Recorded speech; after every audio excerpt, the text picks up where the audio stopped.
नमस्कार। जय माता दी। मैं हूं आपकी अपनी लाइफ डिज़ाइनर आचार्य जीतू सिंह। पौष पूर्णिमा यानी सूर्य और चंद्रमा का मिलन, मिलन नहीं कहेंगे इसे, सूर्य और चंद्रमा का आशीर्वाद कहेंगे। आपके कैसे पा सकते हैं अपनी ज़िंदगी में, सूर्य और चंद्रमा को कैसे स्टेबल कर सकते हैं। ऐसे में आपकी कुंडली में अगर सूर्य और चंद्रमा पीड़ित हैं तो कैसे उन्हें बलवान कर सकते हैं। अब आपकी बात करेंगे पौष और पूर्णिमा का क्या कंसर्न है सूर्य और चंद्रमा से। पौष का महीना पूरा सूर्य को समर्पित होता है और वहीं पूर्णिमा तिथि चंद्रमा को समर्पित होती है।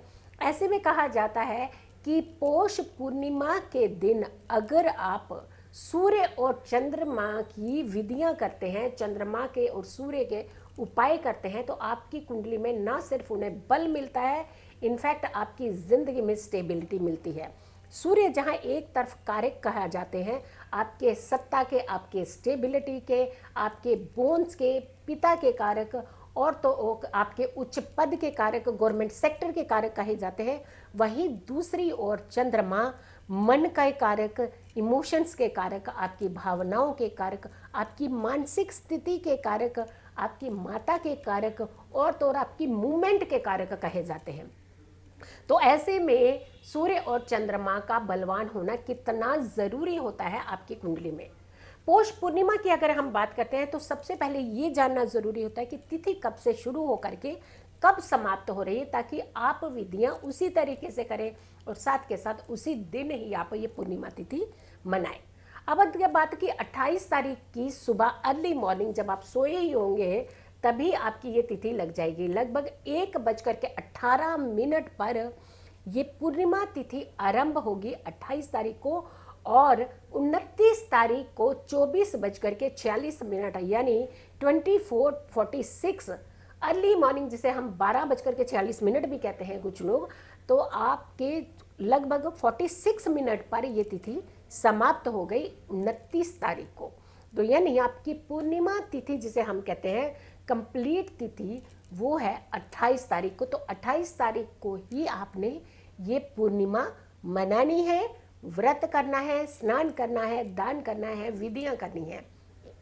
विधियां और दान का ये खास ध्यान रखा जाना चाहिए, क्या दान करना चाहिए और कैसे अपनी कुंडली के सूर्य और चंद्रमा को बलवान करना चाहिए। चलिए हम बात कर देते हैं सबसे पहले कि अक्सर कहा जाता है कि सूर्य उदय से पहले का ही स्नान लीजिए। बिल्कुल आपको सूर्य उदय से पहले का ही स्नान लेना चाहिए अगर आप व्रत करते हैं। इनफैक्ट अगर आप व्रत नहीं भी करते हैं तो भी आपकी कुंडली के अंदर सूर्य मजबूत रहने चाहिए और चंद्रमा की स्थिति भी मजबूत रहनी चाहिए। अब आती है बात कि सूर्य देव को ये जो समर्पित जो दिन है, ये आपने कैसे, किस तरीके से व्यतीत करना। सूर्य की आराधना जरूर कीजिएगा, सूर्य को जल जरूर दीजिएगा। वहीं शाम के समय में चंद्रमा की भी बात करेंगे, लेकिन दिन जब आपका निर्धारित है सूर्य की एक्टिविटीज़ पर, तो सबसे पहले सूर्य उदय से पहले उठ करके आपने स्नान करके सूर्य को जल जरूर अर्पित कीजिएगा और तांबे के लोटे में जल अर्पित कीजिएगा, ये ज़रूर विधि कर लीजिएगा। और दूसरी तरफ अगर हम बात करते हैं शाम के समय चंद्रमा को अर्घ जरूर दीजिएगा, और साथ के साथ जब चंद्र उदय हो जाए तो चंद्रमा के मंत्र चैंट जरूर कीजिएगा। अब आती है बात कि इस दिन पवित्र नदियों का स्नान किया जाता है और खास करके कहा जाता है कि गंगा जल का बहुत महत्व बढ़ जाता है। चंद्रमा के कारक गंगा जल कहे जाते हैं और गंगा जल का प्रयोग आपके चंद्रमा को स्टेबल करता है, आपके चंद्रमा को बल देता है। वहीं दूसरी तरफ तांबे का प्रयोग करने से आपके सूर्य को बल मिलता है। ये मात्र एक ऐसा दिन होता है जहां सूर्य और चंद्रमा की आराधना बराबर तुलना में करने से आपकी जिंदगी में दोनों ग्रहों को शांति मिलती है, दोनों ग्रहों को बल मिलता है। और कहा जाता है जिनकी कुंडली में सूर्य और चंद्रमा की स्थिति बहुत अच्छी होती है, यकीन मानिए वो कभी इंसान डिमोरलाइज नहीं होता है, कभी डिप्रेशन में नहीं आता है, कभी स्ट्रेस में नहीं आता है। जिंदगी में छोटी छोटी अड़चने उनका कुछ नहीं बिगाड़ सकती, उनका मनोबल कभी नहीं टूटता है। जिनकी कुंडलियों में भी सूर्य और चंद्रमा अद्भुत योग और संयोग बनाते हैं, ये संगम का दिन भी कहा जाता है।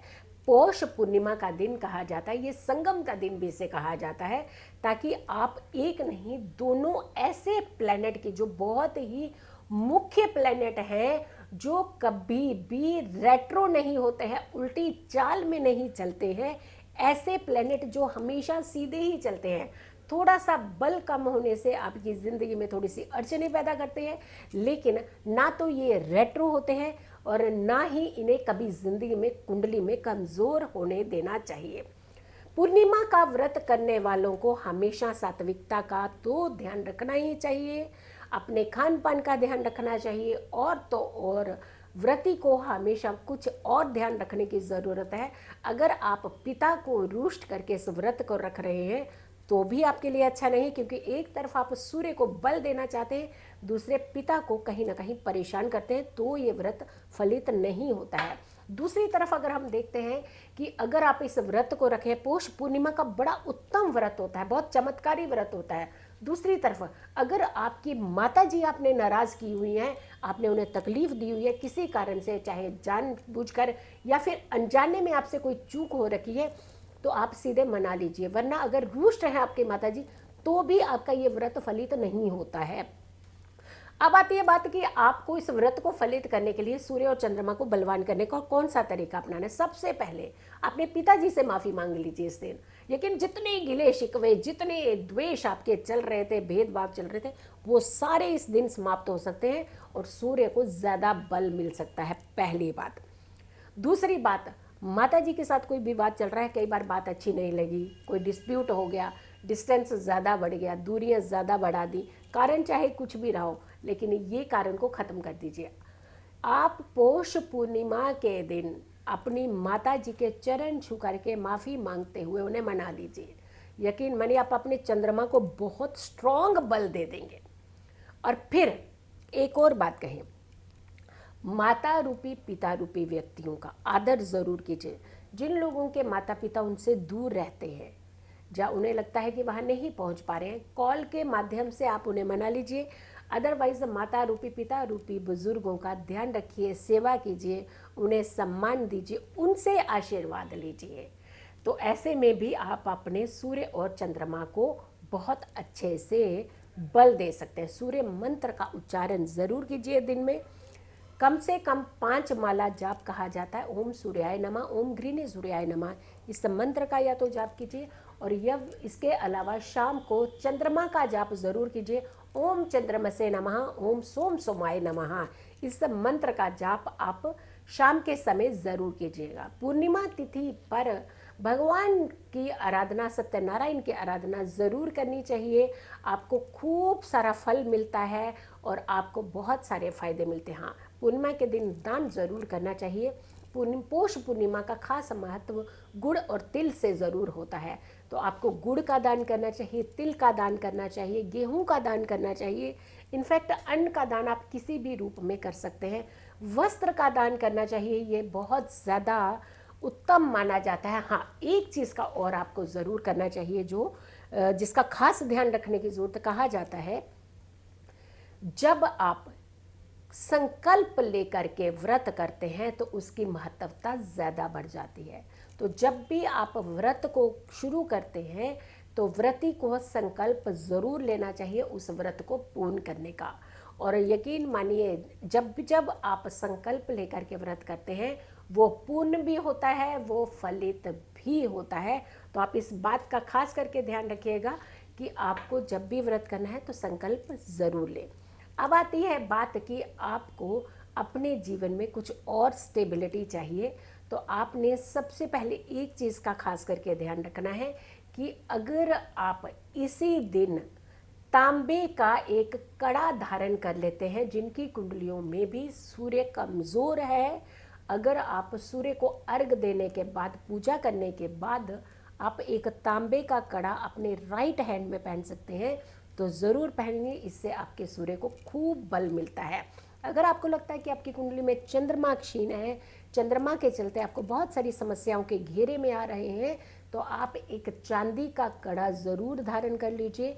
इसी दिन खास करके जब चंद्रमा उदय होगा, यानी रात के समय ही चंद्रमा की होरा में और चंद्रमा के समक्ष खड़े होकर के ही आपने गंगा जल से धो करके धूप बत्ती दिखा करके इस चांदी के कड़े को धारण जरूर कर लेना है। सूर्य और चंद्रमा दोनों बलवान, दोनों मेहरबान, तो कैसे नहीं होगा आपका कल्याण।